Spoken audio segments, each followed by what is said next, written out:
Hi guys, and welcome to the very first episode of Demon Dreams. My name is Phoenix Jones, and today I thought that we would talk about my favorite mythical creature, the Penanggalan. This creature is super creepy. Like, the creepiest creature that I have ever heard of in almost any type of lore. But it's mostly because I have a thing where I don't like seeing babies suffer, and you'll understand that a little bit more as we go on. So basically, this Penanggalan is a vampire from Malaysia, and it feasts on pregnant women and their new babies. It's really freaky, but that's not even the creepiest part of this creature. The creepiest part of this creature is that its head will literally fly off its body, and it won't just be a floating head. No. It will be its head and all of the organs from inside of its body. So, like, these bloody organs, like the colon, the large intestine, small intestine, your stomach, your spinal cord, all this stuff is attached to this head that's just flying through the air. And I'm sure that the organs and stuff aren't like dry or anything. So could you imagine just walking down the street and you look up and you get drips of Penanggalan fluid on your face because its organs are just flying through the air? I don't know about you, but that would scar me for life. Like, eating babies and stuff, I mean, that's freaking scary and messed up. But having literal organ fluid, like blood and pee and crap like that, literal crap, falling on your face while you're walking down the street, it was really unsettling to me. So I thought that we would talk about that. So basically what a Penanggalan is like I said earlier, it's a vampire. It's from Malaysian lore, and how a Penanggalan is created is by a lady who really wants some sort of superpower. Maybe she wants to become the coolest knitter in the West, or, learn how to make sausage without having to read any books or something. Or maybe she wants to be able to control how her kids behave on a day-to-day basis so they're like the best kids ever. And when she goes to the parent-teacher conferences, their teachers are just like, oh my god, your kids are just the fucking best. I freaking love your kids. They're so awesome. So maybe they want something like that. So they'll make a deal with, like, the devil or, like, a really high-class demon that has a lot of power, like Beelzebub or something. And they'll go to this demon and be like, yo, I want some powers. Can you give me some powers? And the demon's like, yeah, fam, I can do that. But the condition is that you can't eat meat for 40 days. Like, that's literally what's in Malaysian lore, is that they can't eat meat for 40 days. So if you're a vegetarian and you want to make a deal with the devil, then you should definitely do that. Because if you're one of these ladies who really likes their grandma's meatballs or something, if they can't handle not eating meat for 40 days, like 40 straight days, can't be any meat, you just gotta eat whatever that is not meat. So a bunch of Cheetos or something, live off Cheetos for 40 days. So if this lady can't live off a vegetarian diet for 40 days and they end up eating meat in this 40 days, then their deal with the devil is broken, and then they become a Penanggalan. And I think that's really fucked up, because it's not so much a curse for these people. I mean, you're a monster, whatever, that's sad, but you were the one who decided to make a deal with the devil or whatever.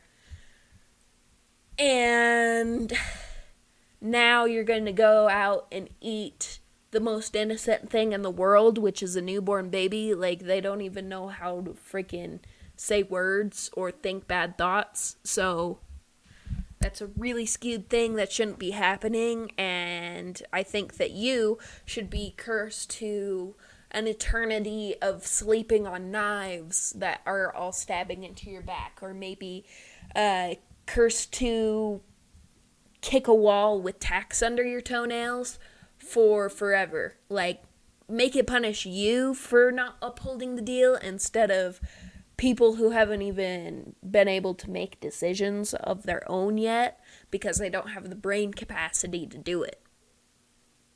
But no, these Penanggalans are vampires, and they have to be lady vampires that fly around with their little string of organs in the wind, and they'll go outside these pregnant women's windows, and they'll just wait. And they'll wait and they'll wait until the pregnant lady gives birth to a newborn baby.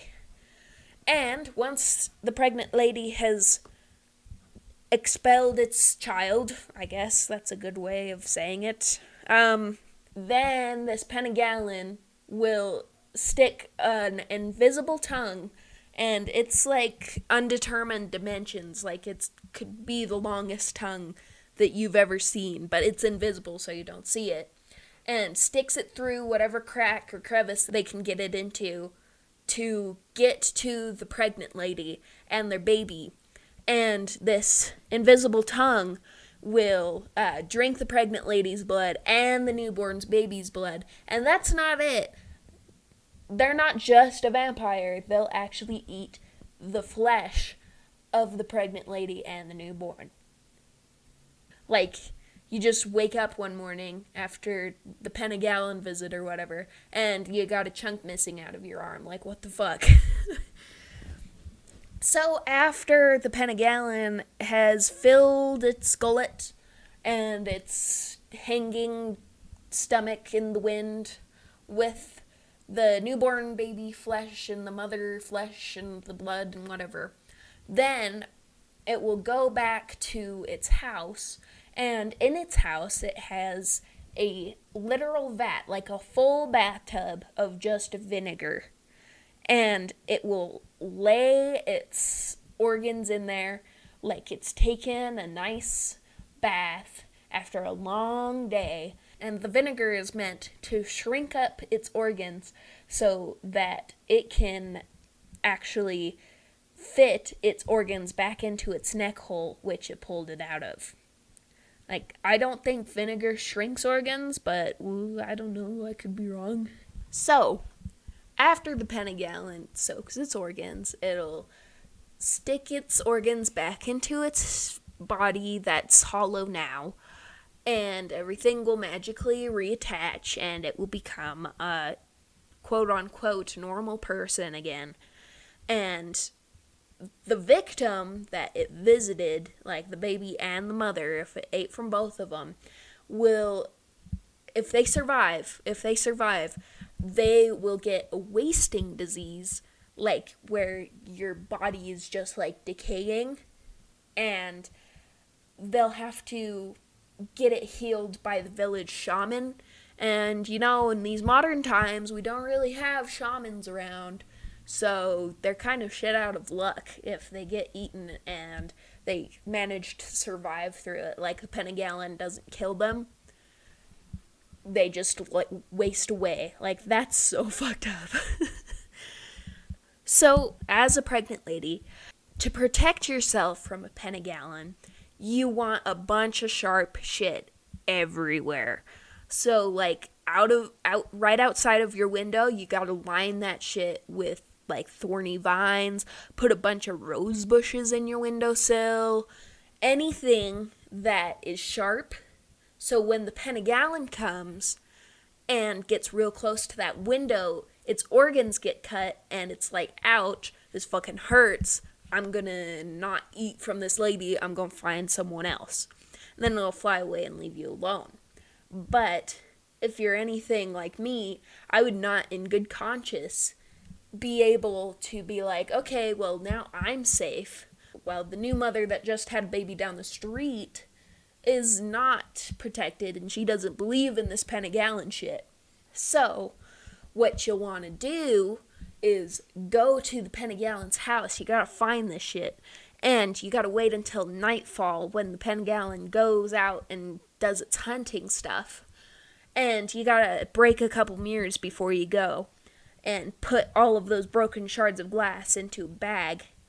And then when the Penanggalan is off hunting, you go into its house where its hollow body is, and you dump all of this glass into its hollow body. So when it comes back, it will try to put its organs back into its body, but all of its organs will get cut by the glass that's in there, and that will kill it. Like, that's the only way to kill a Penanggalan. So, how do you know if a person is a Penanggalan? Because they're normal during the day. Like, they're normal people. You can't really tell so much. Well, Penanggalans will be midwives because they want to be really close to their prey and they want to be able to easily find their prey. So, if you're a pregnant lady and you're getting checked out by your midwife or whatever, and your midwife smells very strongly of vinegar, that's a really good sign that you're dealing with a Penanggalan and not just a regular midwife. But that's not like the only thing. Like, maybe your midwife just really likes salt and vinegar chips. So you'll also want to watch when you're delivering the baby. Like, this is the hard part, okay? When you're delivering the baby, you want to see if your midwife is making eye contact, and if she's not, then you gotta make sure that she's licking her lips while she's delivering the baby, because she thinks your baby's freaking tasty.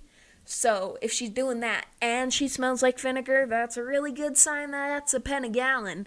So you're gonna want to arm yourself with a bunch of sharp objects, and then if you see her, then you cut her organs off and slice them up as much as you can. And then after, you're going to want to find the Penanggalan's house and dump all that glass into her body so it dies. So once your Penanggalan dies, maybe that was the village midwife. You'll be without a midwife for a while until someone else decides that they want to be a midwife. Hopefully this one's not a Penanggalan, but you know what to make sure of now. And you'll want to make sure that you're kind of out of the vicinity of where you dumped the glass into the Penanggalan, because maybe you'll get charged for murder and stuff, but at least you're saving a bunch of unborn babies. So that's good. So hopefully your next midwife isn't a Penanggalan. And if they are, maybe you should go around to all of the women in your village and just be like, yo, don't make a deal with the devil. If you want to learn how to make sausages real good, then just read a couple books and you'll figure it out.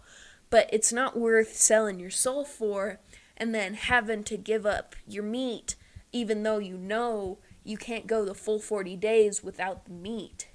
And then if you don't, then you're going to become a Penanggalan and you're just going to murder a bunch of people. And I don't think that's something you want to do.